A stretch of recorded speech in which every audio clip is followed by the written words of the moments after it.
In this video, I'm going to show you how to remote access in AnyDesk step by step, so you can connect to another computer quickly and start helping, troubleshooting, or working remotely in just a few minutes. Whether you're using AnyDesk for tech support, remote work, or just helping a friend or family member, this guide will walk you through the whole process in a simple way. If this tutorial helps, make sure to hit the like button and subscribe for more easy software guides. Alright, let's get started. First, launch the AnyDesk app on your computer. Once it opens, you'll see the main dashboard, and right on the screen you'll find your unique ID, which is usually a 9-digit or 10-digit number, labeled as your address. This is the number you'll share with someone if you want them to connect to your device. If you're the one receiving help, just give them that AnyDesk ID, so they can enter it on their side. Now, if you want to connect to someone else's computer, ask them for their AnyDesk ID and type it into the Enter Remote Address box at the top of the window. Make sure you enter the number carefully, because even one wrong digit will stop the connection from working.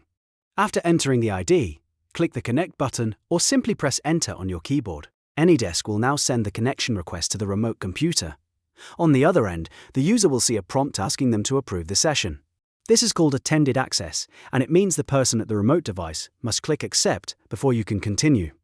Once they approve it, a new window will open showing their screen, and that means the session has started successfully. From here, you can use your own mouse and keyboard to control the remote device, just like you were sitting in front of it.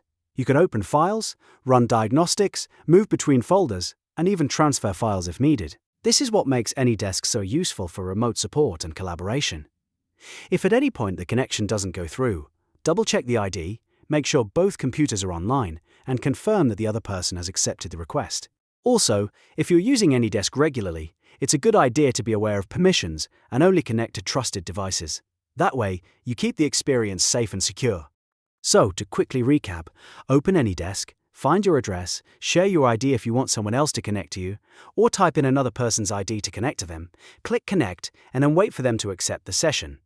Once accepted, you're in and ready to work remotely. And that's how to remote access in AnyDesk.